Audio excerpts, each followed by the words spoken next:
kind introduction, Elizabeth. Thank you to Brian and the Public Interest Design Institute, and of course BC Workshop 2 for hosting this invitation. We are excited to be here. I'm going to get my timer going just so I can respectfully respect your time. But by Elizabeth's introduction, you can already tell I'm not an architect. I am a humble humanist in front of you. I'm an art history major, Brian, myself. But I've been working with architects and designers for many years now. And what I am here to talk to you about today is a different perspective than we've seen so far on design and the public interest. We're going to be looking at education and graphic design projects, which is really the bread and butter of what CUP does. But before I kind of get into what the Center for Urban Pedagogy is, what our projects look like, I'm going to start with an activity. And Greta, I promise I came up with this activity before you came up with your activity. You are designers, you like iteration, so we're going to do a little twist on yesterday's activity. I'm going to be a little bit more specific. So I'm going to ask you to pick a social issue that you care about, okay? We've heard a range today, from affordable housing and youth education in Catherine Baker's presentation. Greta clearly highlighted a lot of interesting social issues in hers. We heard about building a fair city, food access, all types of social issues that are really important. So get out a piece of paper, if it's handy, and a pen, and think about a social issue that you care about.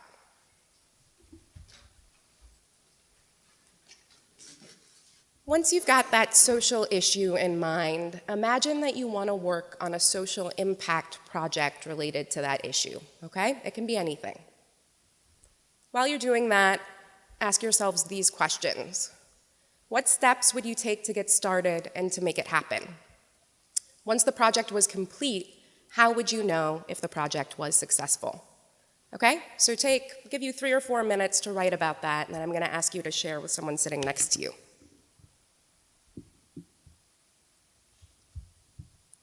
Okay, now I want you to turn to your partner, and if you're at the end of the row, form a group of 3 and share what you came up with. So I'll give you a minute to do that. Okay, I'm going to ask you to quiet down. Clearly some good conversations going on. We're going to return to this, don't worry.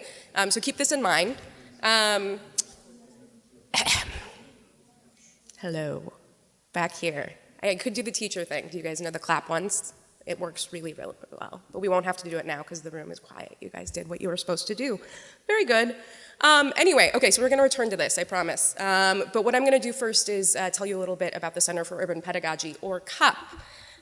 So CUP, as an organization, uses the power of design and art to increase meaningful civic engagement, particularly among historically underrepresented communities. And we're a Brooklyn-based nonprofit. Most of our projects happen in Brooklyn, throughout New York City, really. We occasionally partner with organizations and designers outside of New York City, and I can talk a little bit about that in a bit. So I just told you our mission, which is what we put down on our grant applications, but what that really translates to is creating design collaborations with community-based organizations, high school students, designers and artists, and CUP staff to create visual teaching tools that break down complex public policy issues and planning issues. And the idea behind that is that if we can break down those complex policy issues, the folks who are impacted by those issues can better understand them and then hopefully better participate in shaping them. Our work is also playful and weird, which you can probably tell. Here's a youth education project up here that featured an alien. We have a product called A Sewer in a Suitcase, which teaches you all about combined sewer overflows. Who knew combined sewer overflows could be so fun? So again, our work is really playful and weird, which leads me to a little set of visuals that I'm going to use to kind of help tell you the story about how CUP came to do what they do today. And who here remembers Highlights magazine? This might be the generational divide. Okay, who remembers Goofus and, depending on how you pronounce it, gallant or gallant? I say gallant, whatever. 1 person? 2, okay, all right. Well, we're gonna bring this back into vogue because CUP has been working on a little bit with a bunch of partners who are working in the public interest design, design for equity space, has been working on this little set of visuals that's really meant to share our lessons learned about how public interest design can be but isn't always used to create good design and to encourage greater social justice. So we'll start with a story. Once upon a time in the land of community-engaged design, there was a guy named Dick, and there was a guy named Rick. Our names aren't very subtle in this particular set of visuals, but if you come up with better names for this, I think you'll begin to pick up the pattern as we go along here. So I'm going to tell you a little bit about how Dick and Rick work. So Dick's pretty sure he can think of a great project after seeing a story about a local community on the news. He hasn't spent much time in the area, but he really wants to help, and his intentions are really good. Rick believes in the power of design and wants to support local communities.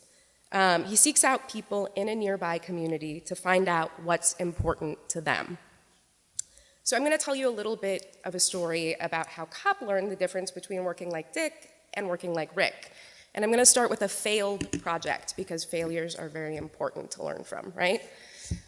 So I'll pass this around as I talk about it. Cup's been around.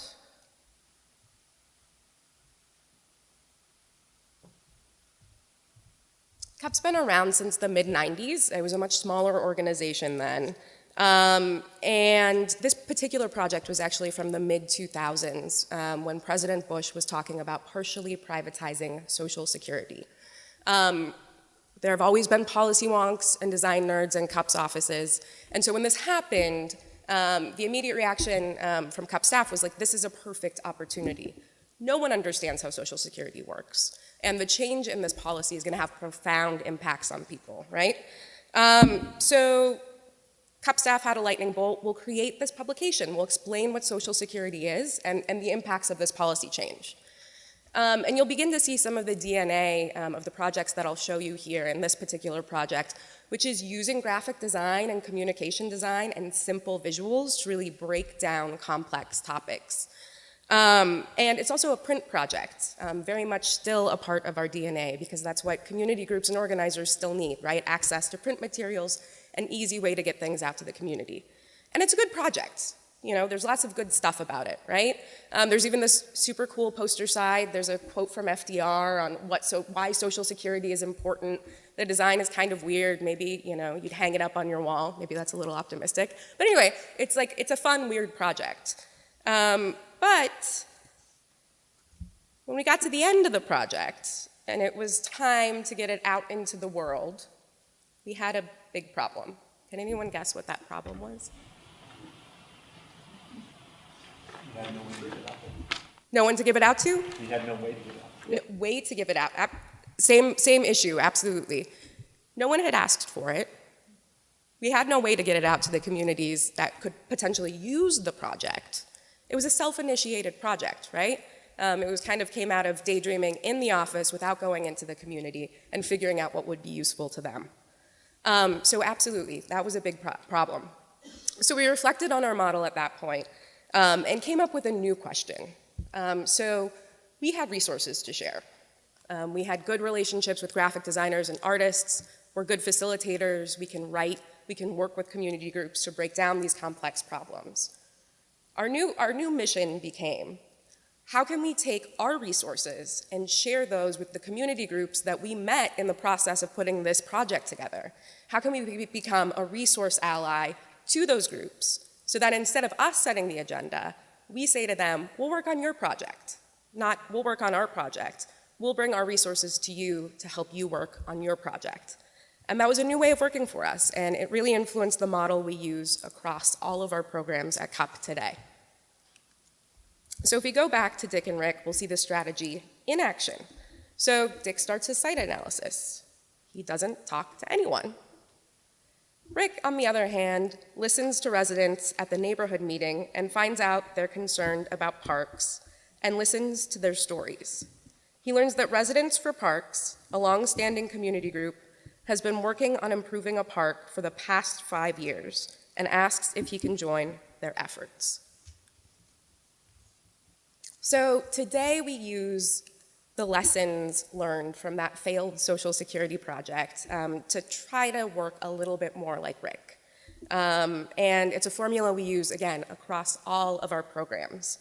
It still starts with COP, okay? But instead of our cool ideas or our self-initiated projects, we put out a call to community groups, and we asked them to propose topics related to complex policy and planning issues that are rooted in a social justice issue. And in this particular example that you're going to see in this diagram, it was from a project called, I think I brought it with me, Vendor Power. So this was working with the Street Vendor Project at the Urban Justice Center in New York City and designer Candy Chang. You might know Candy Chang from her interesting street art, a variety of kind of socially engaged street art projects and design projects. And so the Street Vendor Project said, hey, being a street vendor is actually really complex. You have to follow all of these kind of arcane rules about how you can occupy public space when you're selling your goods. You have to abide by all of these different regulations around how you display, your permit to sell stuff. It's really complex. And it has an impact on people's livelihoods, their ability to sell things. So they applied to making policy public, and the jury selected them. I'll talk a little bit more about that process in a second. So again, first step is to always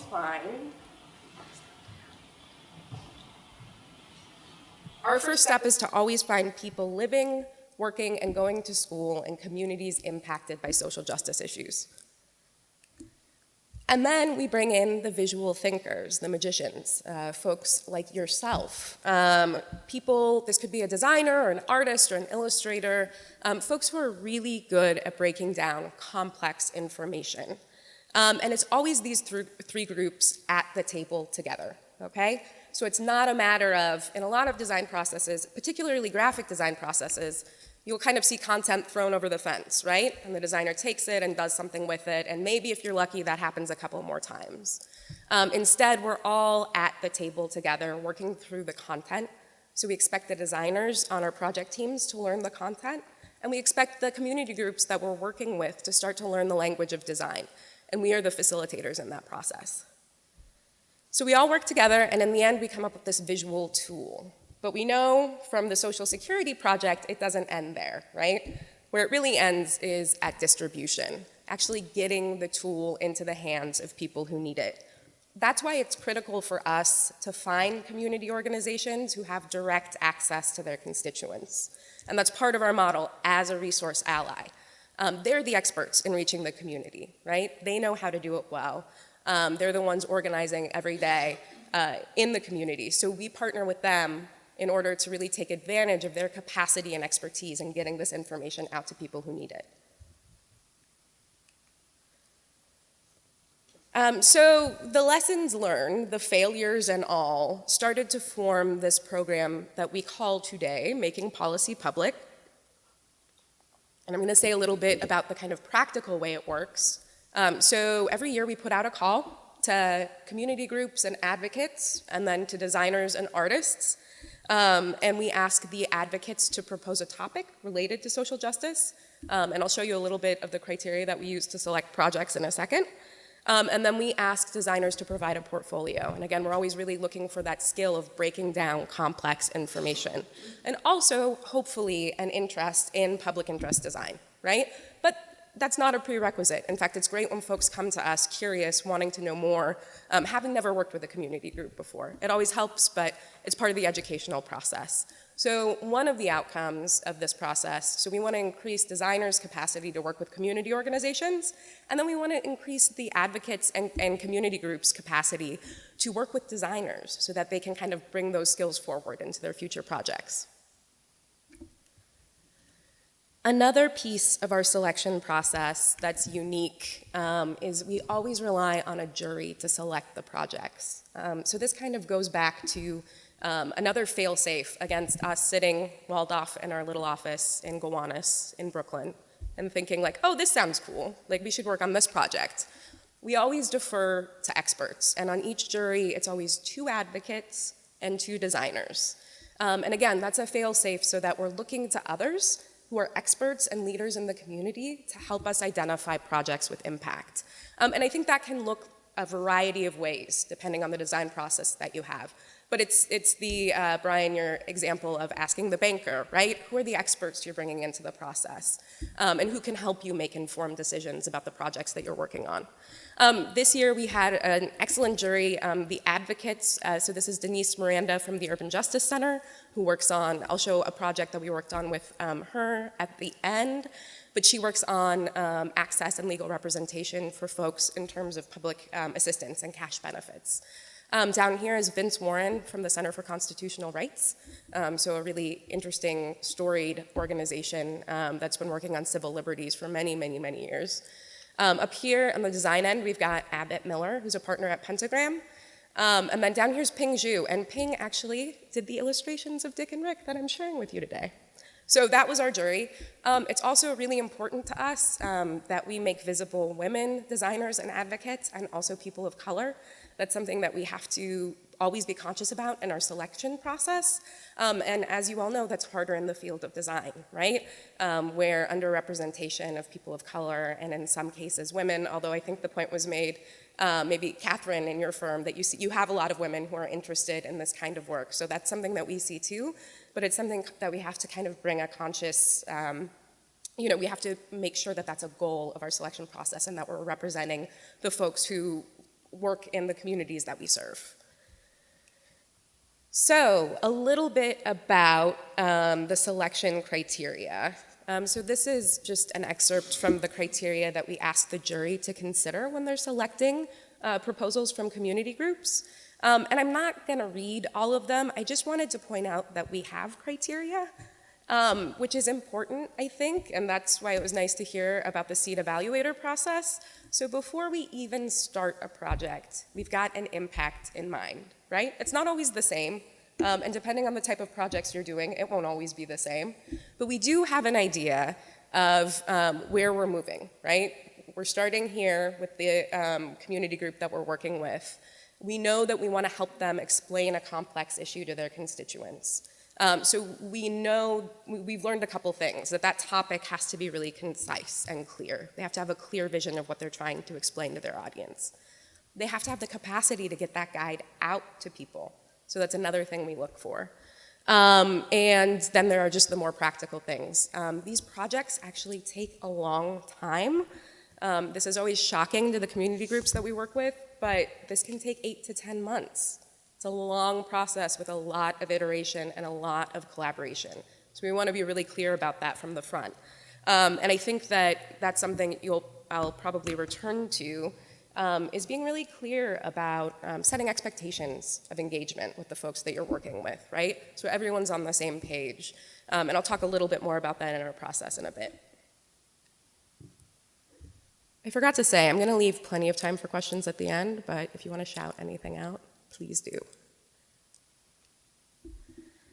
Okay, so I'm actually going to start examining our real case study here, which is one particular project in the Making Policy Public series. There's a lot of text in this part of the presentation. I promise we will get back to the pictures, promise. So this is an application from CAV, Organizing Asian Communities, which is an organization that's been organizing in the neighborhood in Chinatown in New York for many, many years. And CAV applied to Making Policy Public in 2013. So I'm actually just going to read their application because I think it's nice to hear about the problem from them. So they wrote in their application, Chinatown has some of the largest rent-regulated housing stock left in Manhattan. Over the last 10 years, Chinatown has witnessed the impact of gentrification on our community. According to the 2010 US Census, Chinatown lost 17% of its Asian immigrant population in the last 10 years. CAV has been organizing residents in Chinatown for over a decade.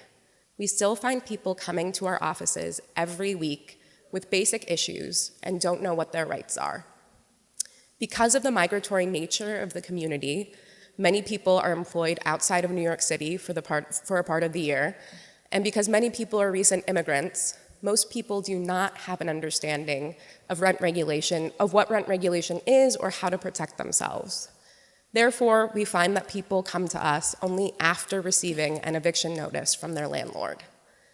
There's a lot of general information on basic tenants' rights that exist. However, the information that's available right now are culturally irrelevant and linguistically inaccessible. So the jury saw this and recognized a lot of strengths immediately. Specific target audience, right? The folks living in Chinatown whose apartments are basically at risk. They also noticed an excellent rationale for creating a visual, right? The materials that are out there were culturally irrelevant, meaning that the folks who needed that information didn't see themselves in it. And same on the issue of linguistically accessible, right? New York City translates some stuff into, the top 7 languages spoken. They don't translate everything, and sometimes those translations are pretty bad. So CAV wanted something that their members could read, look at, see themselves in. So the jury selected them. They said, this is a great proposal for a Making Policy public project. And if we return to Dick and Rick here for a minute, we'll take a look at the difference between how they started working with the community as a way of transitioning to talking about how we started this project. So Dick wants to ensure the community is engaged in the process, so he holds a public meeting to show off his design proposal. Understanding the community is the expertise of the neighborhood, Rick begins to work with the community group and asks them about the park and their community.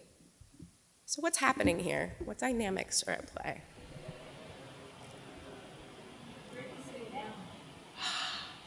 That's an excellent observation that I have not noticed until right now. What's great? What's good about sitting down? He's participating in a meeting with them, right? He's not presenting or talking at them. What else? He's using design language so it doesn't resonate with them. Yep, yeah, activate the space. Those folks might think that space is already active, right? Maybe? Yeah, not in the way they want to see it, but yeah, they might not understand those terms.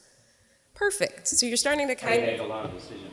Say again? He's already made a lot of decisions. Absolutely, absolutely. So the purpose of that meeting or presentation, right? 2 different purposes. Great, good. And I'm sure this is stuff that you've all come across before, but I think it's nice to kind of see the goofus and gallant take on it, right? To kind of compare strategies we see out in the world and maybe don't talk about or maybe don't recognize. And again, it's not to demonize Dick over here. It's just to kind of recognize some of the strategies that maybe have become entrenched in the way we approach communities. Okay, so if we move on to, actually I'm going to pause here for a second and talk about research and how you actually start a project, okay? And I'm going to go back to our CAB application here. We're going to do a little exercise.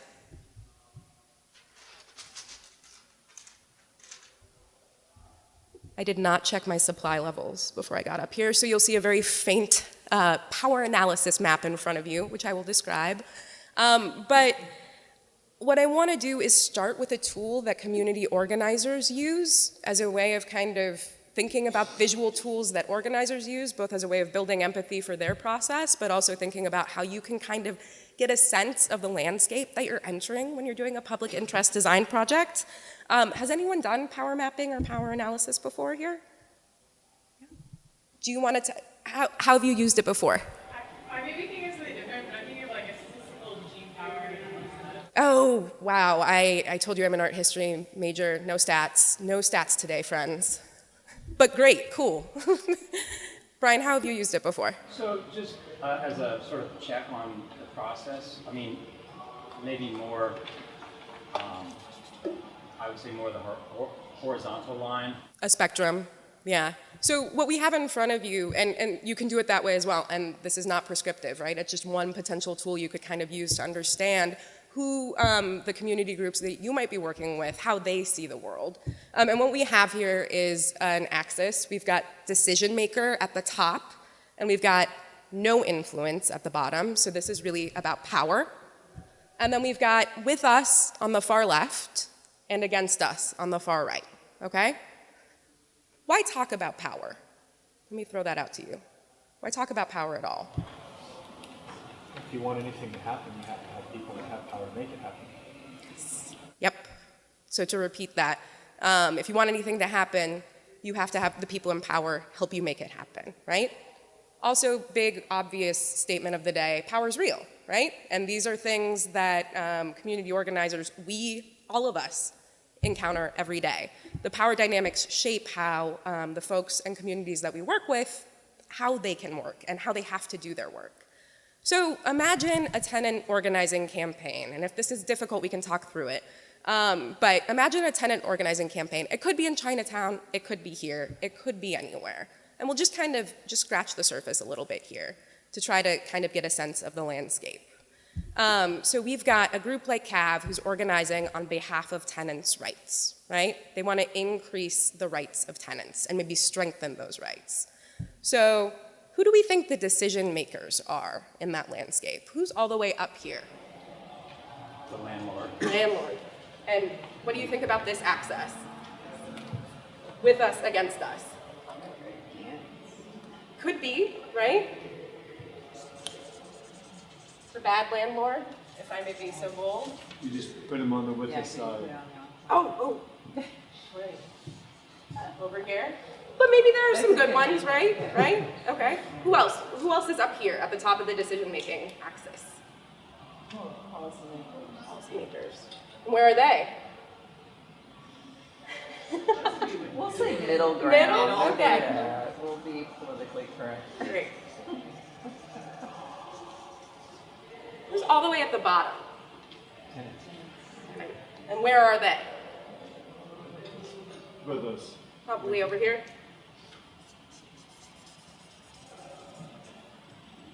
What else are we missing? Who else is part of this landscape? And you can kind of cast the net as wide as you want. Neighbors. Neighbors? Okay, where would you put them? I'd probably put them in the middle because I think they were, I'm sorry. I put them in the middle of with us and against us. Okay. I don't really know. And maybe influence? And by neighbors, do you mean like homeowners, perhaps? Just the context of where the building is and who lives here. So I'd put them low, but I mean, they're stakeholders. That's great. Right, so this is a form of stakeholder analysis, absolutely. But are the neighborhood merchants different? Absolutely. Where would you put them? Probably again in the middle. I mean, there's some that, yeah. Merchants could be part of the policymakers as well. Policymakers, what did you say about The policymakers? merchants could be kind of up with the policymakers as Okay. well, if you had some on the board.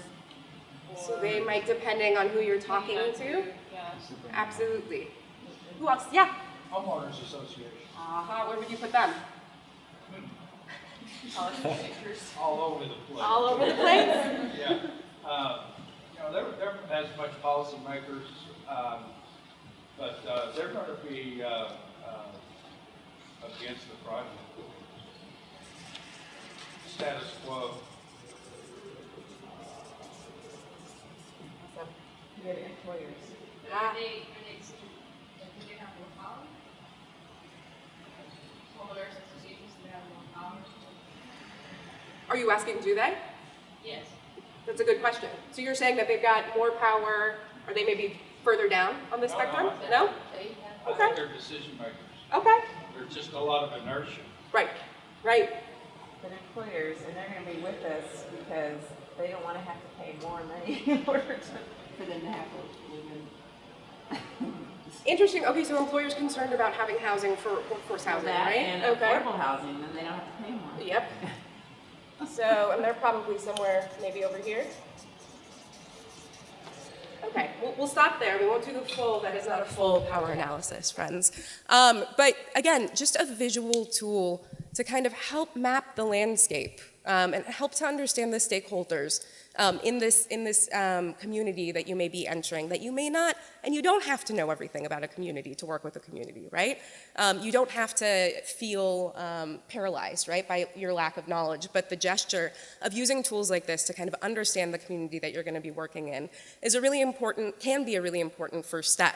And this also gives you the perspective of the community organizers, right? You know, they're down here with their membership. And they're working every day to pull them up the influence ladder, right? And to also, they've got all of these people to worry about at the same time. It's a lot of work, and it's a lot of talking, and it's a lot of brokering, and it's a lot of compromise. And if you've ever worked with a community organization before, you know how hard a lot of them work. And I think that's another thing to remember in terms of public interest design, is to really understand the context of the partners, where they're coming from, how busy their days are, because sometimes they get asked to do projects over and over and over again that they might not see many results from. So kind of having empathy for that is a really important part of our process, and I would hope that you guys would agree. So I'm going to move on to tell you a little bit more about how we got started on this particular project. So every project starts off with a teach-in, and that is where we ask the community organizations we're working with to download everything we need to know about the project. And we ask them to use existing materials, so we're hopefully not putting a burden on them to create new stuff to teach us about the topic. What we're also doing is trying to recognize their expertise, right? They're the ones who have proposed the topic, they're the experts in it, so we say to them, teach us everything we need to know. So this is a picture of a teach-in happening. And then what we do is we go from there, they send us tons of research materials, and we create a scoping document. Another kind of administrative detail, but I think an important one.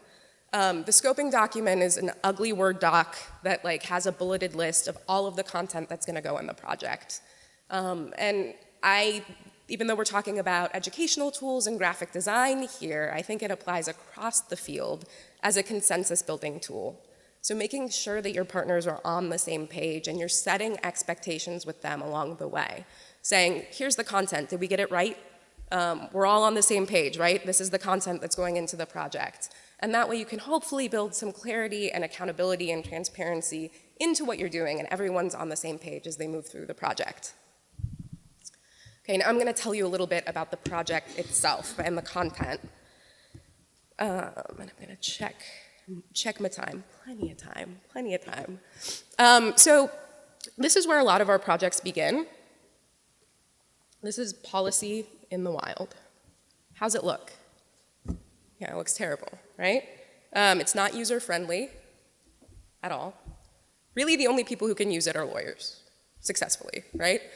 And I've tried, and we do try, and this is part of our process, and it's a lot of mind-bending meetings where you're going line by line, looking at each other are we crazy? Is it actually written like this? So, policy in the wild. But we know that policies have huge impacts, even if they're not accessible, right? And this particular policy is just one tiny snippet of the state policy that enables rent-stabilized apartments throughout New York State, so in New York City and New York State. Does anyone know what rent stabilization is? Yeah? How does it work? At some point, rents are fixed, as far as I understand. Yeah. So in New York City, and this is a divisive issue across the country. I know Seattle's trying to pass some version of this. This has been happening for a long time, since the 70s in New York. There's also rent control, which is a different program, and it's a tiny amount of apartments that are still covered by the rent control law, but that's usually the one you see in movies for some reason. Rent stabilization is a much bigger program. And covers nearly a million apartments in New York City alone. And what rent stabilization law in New York State does is it limits the amount that landlords can increase rents each year.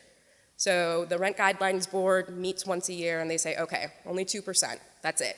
And depending on when your unit was built and what kind of building you're in, you're covered or you're not by rent stabilization law. But that law guarantees that each year your rent's only going to go up so much. Now, there is, of course, a loophole. If a tenant vacates the apartment, the landlord can bump the rent up a little bit more. And if you bump the rent up high enough, the unit's no longer covered by the program. And it's above $2,500 a month is the current ceiling for rent stabilization. So, confusing, not user-friendly policy that has huge implications for people being able to afford and stay in their homes. And so the consequences of something like this is an image that looks a lot like this. This is a family getting evicted from their apartment in Chinatown, right? So complex policy that has a huge impact on people's well-being, ability to stay sheltered, right? A basic human need. A neighborhood where this is happening a lot, it's happening in hot real estate markets across New York, but Chinatown is one of those neighborhoods. And so what landlords try to do to bump up that ceiling is evict and harass tenants out of their units. That might mean withholding services, that might mean, simply illegally evicting tenants. And so, again, once the rent gets high enough, they don't have to abide by the law, and they can convert the unit to a market rate unit. So this is a huge problem in Chinatown. And then there are additional barriers to the residents who live in Chinatown engaging with and understanding this law. So there's a lot of recent immigrants, so language access is a problem. There are also many undocumented immigrants, so there's a real fear about reporting tenant harassment. And then there's just the plain simple issue of not knowing your rights, right? These are all barriers to understanding the implications of this policy. And so that is why I am happy to say there are organizations in the world like CAV. And again, they'd been working on this issue for a long time. But they had found it really hard to approach people and talk about tenants' rights. They do a lot of street outreach in parks across the neighborhood, and it had always been an issue for them to kind of communicate those rights and have honest discussions about them. Again, there's a lot of fear around it. So, again, applied to MPP. I've been doing so good about not dropping acronyms, making policy public.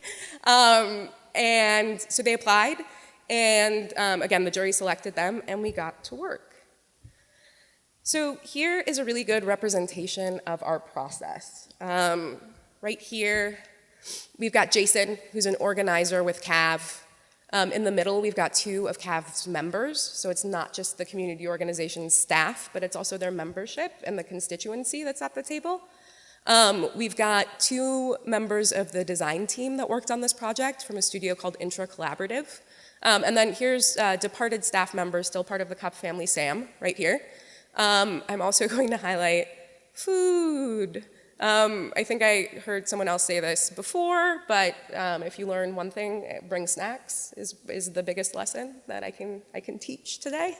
But so everyone's at the table, right? Working through content together, testing design drafts, having conversations. It's not the most efficient process. I will not pretend that it is. Because to have really effective conversations between these folks, the advocacy group and community members, and the designers, the advocates and designers typically do not meet in the wild.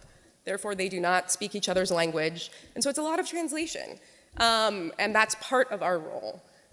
We also do a lot of the writing, pushing people to cut out jargon, right? And especially when we're working with lawyers, that's when we really get those muscles working.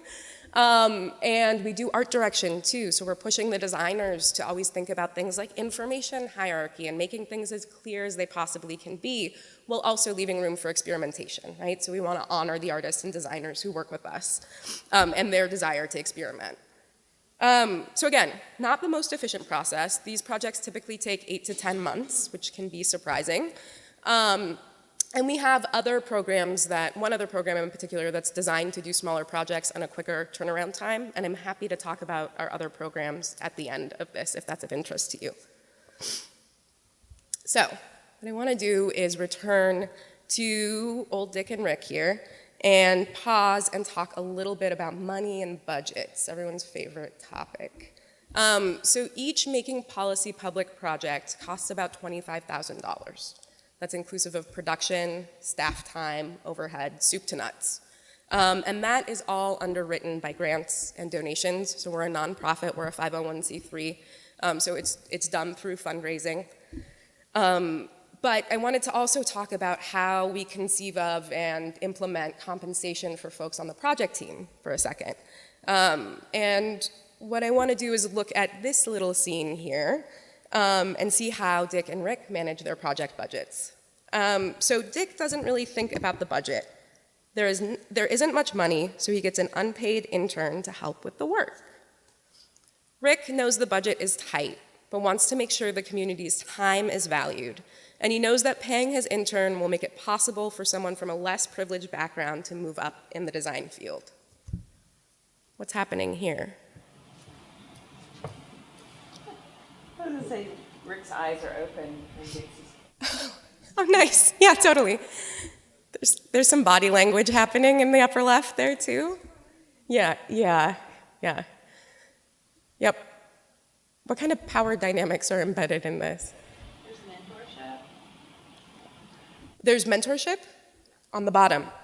Awesome, right? So that's kind of conceived of as a mentorship, right? And even though the project budget is small, there's a recognition of people's time. And I know, that's not always possible, right? And I know there are students in the room and you do work for free out of educational value and other reasons.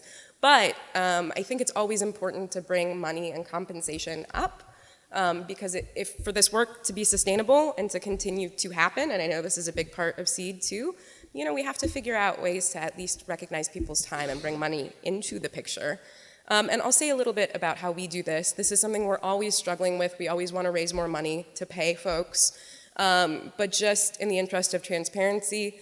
So our design team over here is receiving a $5,000 honorarium for their time. Not market rate, for sure, but it's a recognition. It's subsidizing their work and participation in the project. It's also a carrot, right? It's a carrot on the end of the stick that helps us remain accountable to each other, right? Which is helpful. Our designers and artists that we work with have tons of things going on in their lives, right? So it is, it's a way to kind of recognize their contribution and also kind of keep us on track and have accountability. Our organizing and community partners, we used to pay them honoraria. We don't anymore. We found out that their time is usually paid for through their organization. This kind of work is already paid for, but their participation, and that's something that we kind of debate bringing back. It's something we might bring back in the future. But their participation in the program is completely free, and they also receive 1,000 copies of the finished publication once we're done with the project. And then we have our community members over here. And we always try to find out some way to kind of recognize and honor the fact that they're giving up their time during a busy day. That might be snacks, that might be a small stipend, but we're always trying to find ways to, again, recognize people's time formally. Ingrid, can I ask a question? Absolutely. Thank you for bringing up how you're paid and grant writing. I'm curious where the grant writing happens in the process, because what I understand is you have an open call and you haven't identified a project until the jury selects one. Yeah. So I would assume the grant writing doesn't happen until you've identified an issue. No. So we have a larger grant from the NEA that covers the program as a whole. And we say we're going to do X number of projects, here's the overhead, here's what we're going to pay each design team. Right? So it's not project by project, it's program based, which is one strategy for thinking about how you organize your work and present it to funders. And but then that also gets you on the hook for 4 projects. So got to make sure they happen. Yeah. Can I make a point if you go back a slide? Sure. I'd just like to make a point, I think this is a great illustration, that when you're doing a stakeholder analysis of who's a stakeholder in the project, don't forget to include yourself, because, and maybe take an honest look at whether for some part of the project, you are the one benefiting the most from the project. Hopefully you turn that around, but I think it's always important to not see ourselves as this invisible figure, that we do have a stake, and we sort of need to be honest that we're, whatever our motivation is, that's a stake, and we're benefiting, which is great. I mean, and we should. And even if the benefit is publicity or fees or, gratification, whatever it is I don't mean to judge it in any way. It's just you need to be honest and put it out there. Absolutely. And just to kind of reflect on that in terms of us as an organization, Christine Gaspar, who's our executive director and has been there for about 5 years, made a commitment to, CUP when it began was a lot scrappier and more nimble and less formal, and she's worked to really make sure that we're compensating our staff fairly and that we have equity practices in our staffing and that it's not just about us out in the community, but how we reflect those values in our organization, which is a constant struggle. It never ends. But it's something that we really try to be cognizant of in our work. Yeah. That means I make the really big bucks, guys. The really big bucks. That's humanities, man. Right, yeah, they really pay off. They really pay off. Okay, so, so we were here and we were talking about how we compensate community members for their time spent giving us feedback. So I wanted to take that opportunity to talk a little bit more about how we practically get feedback from end users in our process. And so let's return to Dick and Rick here. So Dick asks for input, but is pretty confident in his proposal. He gets some mixed reviews on his design, but still believes that his design can have the most impact.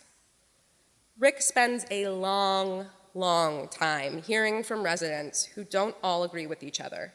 He makes a way for them to work together to shape the proposal. So what's happening here?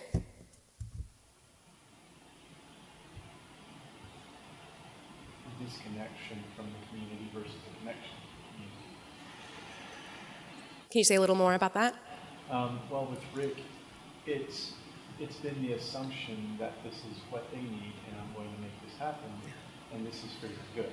Yep. And with the other, he said, I don't know if this is any good, but let me find out. And once he's seen this feedback, he's now decided, okay, this is something that would be a benefit to them. Absolutely. So it's an attitude around assumptions, right? Yep. And then It's multiple brainstorming as opposed to just one brainstorming going on. and it's, kind of knowledge transfer here. Here's what I think about this. Here's why I think you will like it. And then being really prescriptive about one little area that you can give feedback on. Color, right? Color's important. Color's very important, but it's not everything. And over here, it's a more open conversation, right? About the function.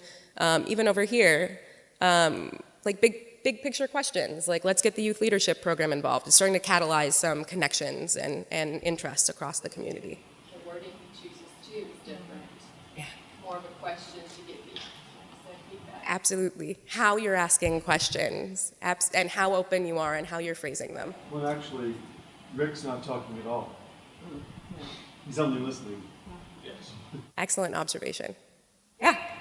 In regards to that, I guess if there's one thing I would say with activating the community and these things are suggesting, I think really it was something that was mentioned yesterday, the idea of bringing ownership of that project to the community. So if you get them involved in bringing these organizations now, it's not just your idea, it's their idea. Absolutely. Ownership, right? And how ownership evolves out of co-creation, right? And a process that seeds a little bit of that power, right? Excellent. So with this in mind, I'm going to tell you, and we, again, I want to echo that no one's doing this perfectly. This is how we've done our project. It's an open conversation with all of you. So I don't mean to be like, and we got it right every time. We didn't. There's so many failures along the way, but I wanted to kind of show you how we do feedback now and what came out of that, and it's a constantly evolving process. So one requirement we have of our community partners who work on projects with us is that they give us direct access to their membership, their constituents, so we can have testing sessions along the way. So that always means bringing the end users to the table in some way.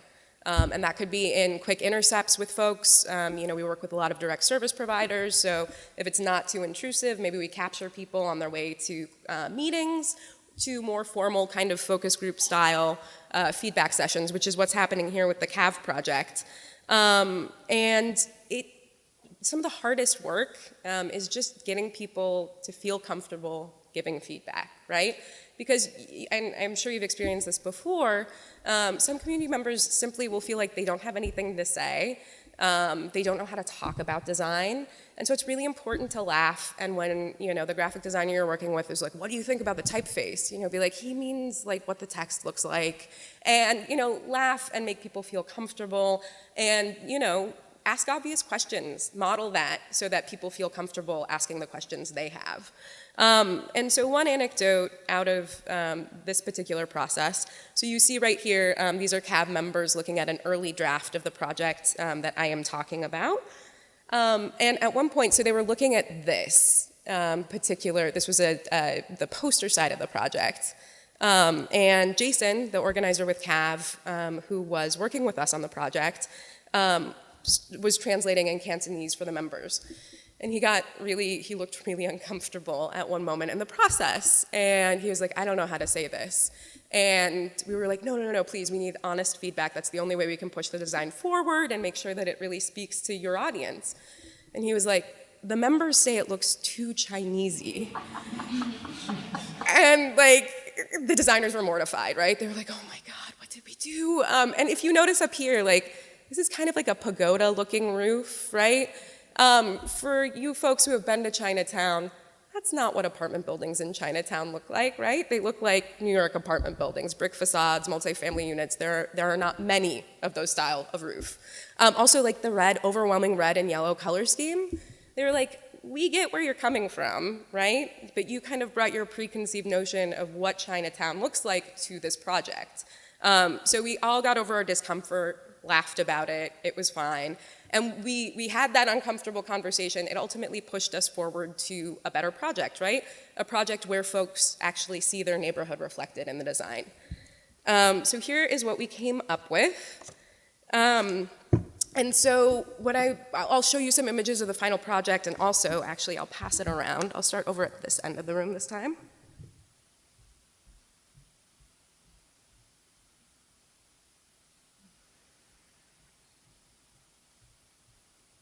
And let me start, as I like to do, by asking a question. What do you notice about the title?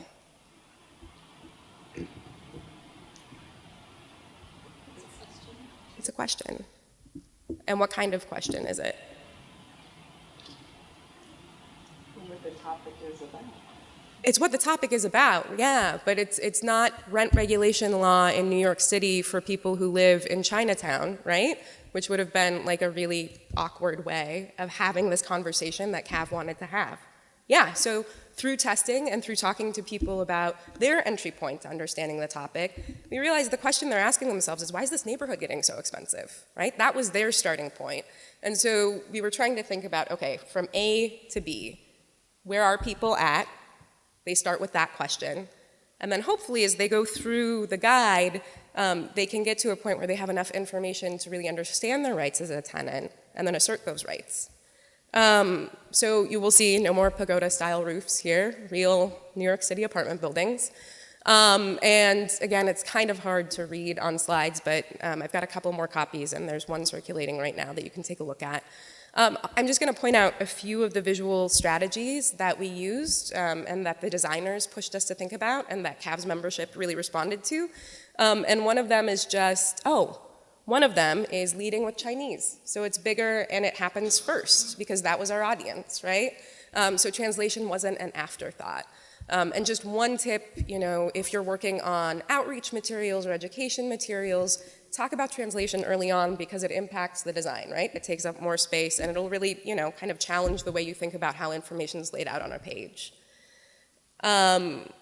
We revised the color scheme a little bit. There's still a lot of yellow and red, but there's some more nuance there. We also spatially locate the information that people need, there's kind of a conceptual underpinning here, right? Where there's information that you need in the rooms that you might be in when you need to encounter it. So kind of thinking of creative ways to help people remember this information. And so here is the important part. And if we go back to CAV's original problem, of walking up to folks and starting a conversation around tenants' rights. You actually see that happening here now. It's because the poster kind of acts as a bridge, right? And it's got that question, why is Chinatown getting so expensive?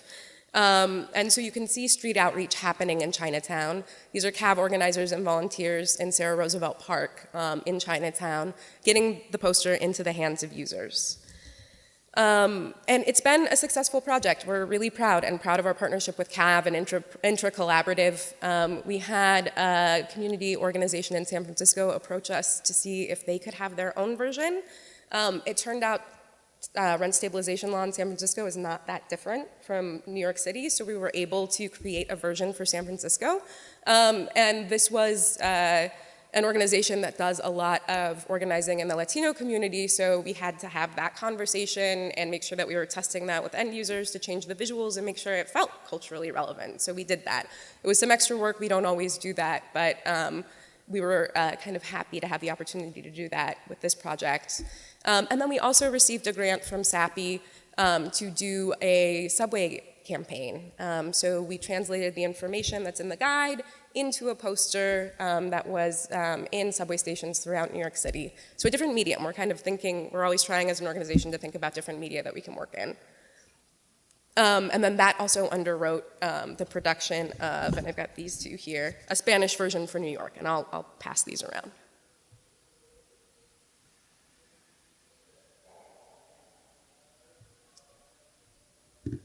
All right. So, nearing the end here, I want to return to Dick and Rick, and we're with them many, many months later. Their projects are complete. Dick's park is pretty, but fails to activate the space. Rick's park is pretty too, plus it's used by all the community members who helped create it. Ultimately, Dick and Rick learned about equity. Dick got his project published in a magazine, who didn't seem to notice that there were no people using it. The community was left with a new park, but it didn't respond to their needs or do anything to address larger social issues impacting them. Community members got so excited about Rick's design for the playground that the youth leadership group asked if he would help them design a stand for their farmers market, which they built. The community got 2 new projects and some new skills, and the design process increased civic engagement and leadership opportunities and gave community members the chance to implement their own solutions. So getting back to that idea of ownership and co-creation. Yeah. So I just kind of wanted to revisit our model, propose it to you as one way of thinking about this work, a constantly changing model, something that we always try to reevaluate. But the way we work, the way we found our entree into public interest design work is, again, always identifying that need in the community, reaching out to the community to actually identify their needs to us, right? So people living, working, and going to school impacted by social justice issues. Next, we co-create and collaborate to come up with a visual teaching tool that is then distributed to the people who need it the most. We act as, again, a resource ally to those organizations. So we're bringing our resources and the design resources of our partners in the service of the work that the community groups that we work with, their needs. And so that's where you get to impact in our model. Here's the full series. So this project formal program has been going on since about 2007 with some kind of forebears before that. But here is most of the series. And I'll just end with some images of some other projects that we've done in the Making Policy Public series. So these were projects from this year. This was Your Guide to Welfare in New York City. We worked with a design collaborative called All Other Services and the Safety Net Project in New York to do this. If you apply for public assistance, it's probably the same in Dallas as it is in New York City. You're usually handed a stack of papers about yay big, about 20 pounds heavy. Really confusing process. So we worked with the Safety Net Project to create a guide that made that process a little more intelligible. Here is another project from the program. This was a guide for, Know Your Rights guide for nail salon workers. Did anyone see the New York Times did a series on nail salon workers and kind of wage abuse and physical safety in nail salons throughout New York? And it's a problem that I'm sure perhaps, or maybe you know, I'm sure you know more than me, is probably an issue here as well. So can be dangerous work for low pay or illegal pay structures. So we worked with a community group called Adhikar that's been organizing the Nepalese community and many Nepalese nail salon workers for many years to create a guide so that you can know your rights and hopefully assert them. This year we worked on a guide with a group called the Resilience Advocacy Project and design firm We Should Do It All, and this is just a guide to child support for teen fathers. It's an audience that a lot of people don't actually think about often, but teen fathers, so that they can know how to navigate the process and meet their obligations as payers of child support, another really complicated policy and system. And I just like this photo a lot. This was a guide to how I can improve my park. So something that kind of echoes things we heard about yesterday. So a complicated process, it's about access to budgets and elected officials, and so this guide really kind of mapped out that system. And I think I'll end here one more example, and this was a guide for what is fracking, i.e. what's in the water, another approachable question, but fracking a really complex system that few people understand. So we used use the opportunity to create a visual tool that really breaks down what it is, how it happens, and the consequences of fracking. Okay, so I want to use a little bit of the remaining time to return to your project proposal from the beginning. So here are the questions I want you to consider. What steps would you take to get started and to make it happen? Okay, so this is your social impact project. Who would you need to bring on board and when? What would be your role in the collaboration? How would you stay accountable to the community throughout the project? And once the project was complete, how would you know if the project was successful? So return to your original proposal and do a little bit of writing. We'll just do, 3 or 4 minutes on this, and then I'm going to have you share again. Okay, let's repeat what we did at the beginning. If you will share with your partner or partners what you came up with, the answers to these questions, and then I'm going to see if anyone's willing to be bold and share what they came up with. Okay, I'm going to do it. If you can hear my voice, clap once. If you can hear my voice, clap twice. If you can hear my voice, clap 3 times. Yay! Okay, great. I know that you could probably keep talking about this. I hope you could keep talking about this for a very long time. We will cut it short. Anyone willing to share what they came up with, something surprising, something maybe you already had strong convictions about, but as you were reflecting on this social impact project that you were thinking about from the beginning, what stood out to you? Yeah? Well, the one I had looked at is the continued issue of how to handle the homeless issue here in Dallas and how they've kind of been pushed aside and all of that.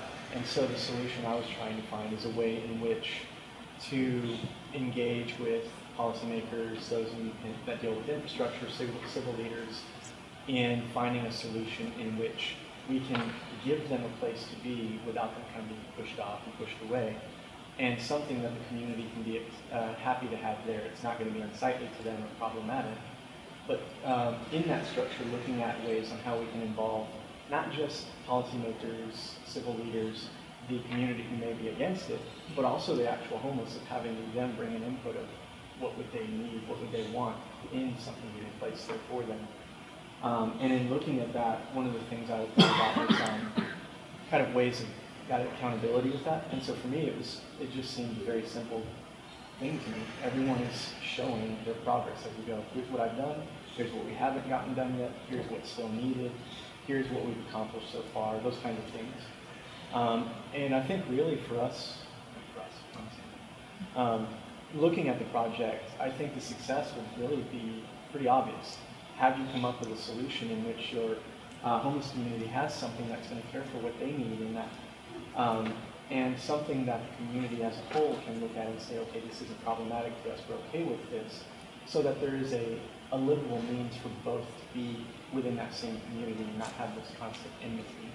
That's great. That's good. And just to echo, like you said, the kind of systematic checking in and sharing out of information. It's a lot of work, but it's so important, right, to bring people along with you and be really explicit about where you're at in the project. Yeah. Other thoughts? Something? Yeah. Related to what you were saying about the feedback, and I love what you're saying about your jargon, and I think there's jargon in words, but there's also jargon in graphics. If you're doing architectural built environment work, we have certain styles of like to show things that you may not understand. So I think really being conscious of how you're showing your images is important. Awesome. Love to hear that. What else? Maybe one more person will share? Bold folks? Yes, in the back. One thing that stood out to me about the group statement when we look at deliverables is how the project was developed or how it was implemented or how the community feels about it. And something that stood out was, do they consider us a partner at the end? Not just for this project, but for moving forward. Can we be a resource, a continual resource for social information? And I really like that. So that's something that I would really consider.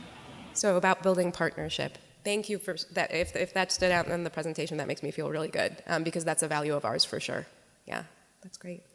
Do you want to say what you thought about measuring success? Sorry, I didn't grab your name, but what was your metric at the end? I said, how would I know it's successful? I said the community would determine if it was successful. Remembering to return to the community that you did that project in and asking them how it's going and if it was a success. Really important. Yeah. It's great. If the park's empty, then you know. There are more obvious ways to tell if you have a complete failure on your hands. Yeah. There was one more comment in the back. Oh yes, I had a question about engaging the Yes. Do you ever do that? What's the value of doing that? So we always look to our community-based organization partners to set the content and the goals, right? So we never come to a project with an agenda. Some of the groups that we work with definitely do have a more adversarial tone in their projects, and that's something we talk through. And it can be hard to figure out, but talking through the tone and intention and goal of a project. One example is we worked on a smaller guide in another program called Public Access Design that was a street safety guide for trans and gender nonconforming youth of color in New York City. Complicated issue directly related to all kinds of violence and like bad behavior on behalf of the NYPD. And so we worked with them to come up with a guide. It was a Know Your Rights guide about like what are your rights in police interactions. For that particular audience, sometimes we ask the question like, do you want this to look official? Because sometimes it's great to have a guide you can pull out and say like, look, here are my rights, and it needs to be kind of have this official tone. For that particular project, that was not the goal of the guide. These youth didn't feel safe pulling anything out of their pockets in front of a police officer. So we took that into consideration and changed the kind of tone and intention of the project. But again, that came from the group we were working with and from testing it with the youth who are actually going to use the tool. Yeah, I think all of our projects are hopefully, the end goal is like getting the against us to come to the middle, right? And contribute to meaningful systems change. But it's just, you know, step by step, project by project, smaller steps than that. And then if I may ask another, Yep. how do you pick designers, or do designers come to you? So the same way that they come to us, that advocates and community partners come to us. We open up a call once a year. Designers apply with a letter of intent and their portfolio. And then the jury selects them as well. And then as part of that, we often do follow-up interviews with folks after they've been shortlisted by the jury, just to kind of get them to talk us through their design process. So we have a little bit of say in that. So do they select them at the same time they select the project? They do. Yeah, it all happens at once. It all just happened 2 weeks ago. So we'll be announcing our next round of Making Policy Public projects for 2016 in January. So the process is happening. Yeah, right. How does the jury dynamic work? I mean, are they selected for like a year and then they select projects for 12 and so on? And then are they compensated? So the jury process, we actually give them less time than we should to consider the projects. That's not true, but it's a big commitment. So we have people send images, PDFs. So the advocates send their application. They write a narrative application. The designers send a portfolio and a letter. We package all that together for the jury and send it to them and tell them it's going to take 3 to 4 hours to like review, and we have them do a yes, no, maybe vote on each application we receive. And then they deliberate for 2.5 hours over the short list, during the workday, and we offer them a $250 honorarium for their time. So again, another way of trying to, partially compensate folks for their time and make a gesture. So you do that for 1 day or the whole 1 day. Yeah, it's definitely a different model. It's more like than like a long form based like architecture or design competition. There are no like rounds, but we do a little bit of pre-vetting. We have a webinar for advocates, so hopefully they know how to put together a strong application by the time they decide they want to apply. So we do a lot of work to make sure the applications we get are good and ready to go. So, yeah. I know earlier you had talked about with like CAV that you typically would try to get together with those community leaders to talk about the issues. But you said sometimes there was issues where like maybe they didn't feel comfortable talking about things. Have you guys implemented or have you found any success, if you have used this, in using things like maybe online tools or something like surveys where maybe they may not feel comfortable talking to you in person, but maybe they're doing it on their own? Yeah. That's a great question. What's the right tool to get meaningful feedback? And that's something we're always experimenting.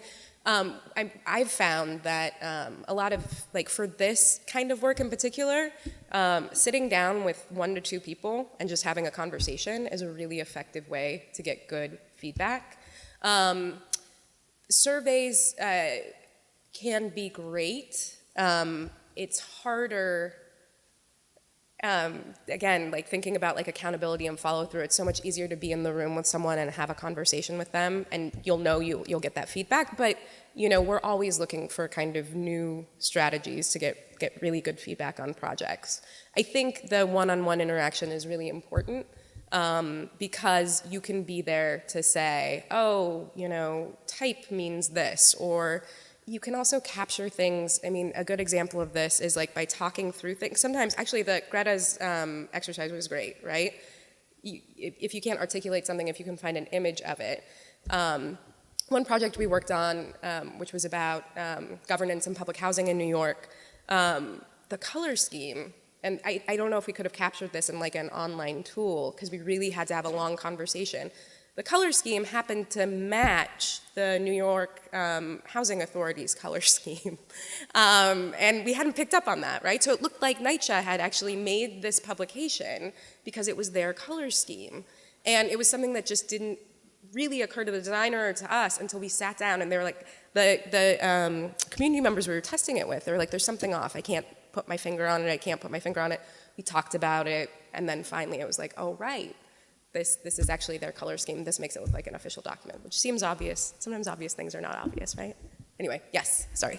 I don't know whether this is a question or a comment, but in my experience in engagement of small groups, and it's kind of a Rick versus Dick dilemma of you start getting good feedback, and somewhere along the way you evaluate that feedback that's going to go forward, and somebody's idea gets pushed to the side. Sure. And just kind of talk about how you massage that problem. Yeah. That is the reality of doing this work, right? And doing any work, right? When have you ever been able to do everything you wanted to do with a project? I always go back to the more explicit you are and upfront and honest you are about that. So including in, like, if you're doing a testing session or a feedback session and you just say, we're not going to be able to incorporate everyone's ideas here. That's the reality of it. And just being as honest and transparent about that as you can, I think goes a long way. It doesn't take the sting out. And there's always someone who's disappointed because their idea or perspective wasn't integrated in the way that they wanted it to be. But I think, also making yourself available to have that conversation after the fact, right? Making sure that feedback loop doesn't close. Yeah. One of the things that's interesting to me is that all of the products you produce are essentially the same. Is that just by design? Are there not other means for distribution of information? Sure. They are all the same because they are all the same. Yes. This is only one program. And we do. We do a lot of different formats and media, and I cannot believe, as I'm standing here before you, that I didn't bring one other example of another media format, but I can tell you a little bit about them. So we do like smaller print publications. There's one in the program called Public Access Design, which those are smaller projects done on a quicker turnaround time. One format we use is like a little fold out. It's like the size of a credit card and you can fold it out. We've started to do some digital projects in community education, so small interactive web graphics, short animations. We're still kind of trying to figure out our place in the digital design world. CUP has been print-based is really part of our DNA, again, because organizers really love print and it's easy to distribute. But in addition to that, we also make workshop tools. That's a whole other kind of arm of our work in addition to our youth education work. But those are hands-on tools that use things like mega blocks, building blocks, and game boards, and those are really focused on land use issues. We developed that program because organizers kept coming to us over and over again saying, like, we have to repeatedly explain what affordable housing means and what median family income means. Can you help us with that? And so that's how our workshop tools evolved, and those are really focused on land use issues that organizers can use to facilitate conversations around those things. So those are some of the other media we work in. Does that answer? Yeah. Yeah, like that. Can you tell me, first of all, how many full-time staff members you have? And if you don't mind quickly going over again this CUP's business model and how you receive funding? Sure, absolutely. 8 full-time staff, and that is as of January of this year. So we added some. I think it was only 5 when I came on board about a year and a half ago. So 8 full-time staff. Business model, so we rely on federal grants through the NEA, private foundations, mostly located in New York, some national funders. We do sell our products online, a nice little pitch. I don't even think I ever got to our website where you can find products for sale. But all of our projects are also available for free online. But we do make a little bit of money selling our projects to folks interested in art and design and policy. And then private donors, so like any other nonprofit organization these days, we're looking to diversify our funding base and trying to make sure that we've got a lot of individual donors who are supporting our work. That answer your question? I know you all think and talk about equity a lot. Would you share with us if you all have an office working definition? And then secondly, when you're evaluating projects, how are you factoring in like equity impact? Because I know you all think about it a lot. I'd just like to learn more about that. Yeah, there is a really good series. Have you seen the Impact Design Hub, the equity? So the website Impact Design Hub has, this is a plug for some essays that our executive director wrote on equity, on the subject. And it's called, I think Design for Equity is the series. So I would defer to that for a longer explanation. Working model is equality is kind of equal access of opportunity, right? Opportunity. And equity is about addressing fairness in access, right? So making up for the barriers that people face to opportunities. So thinking about things like language barriers, skill barriers, socioeconomic barriers, race, everything that kind of factors in to systemic reasons for why just equality of opportunity doesn't really solve social issues. Is that enough? Could you touch a little bit more about how you all measure success, especially for the projects that were purposely not meant to look as official, and that were about just knowing your rights? Yeah, and actually you also kind of asked about measuring impact of equity in projects too, which I think is related. So our goals are always aligned to the goals of the partner organizations that we're working with. So we ask them to identify like a target audience reached in their application, and then we check in with them once a year to see where they are, how many they've distributed. And then we also do a series of like informal evaluations with the project leaders to like get evidence, kind of anecdotal evidence of like how people are using it.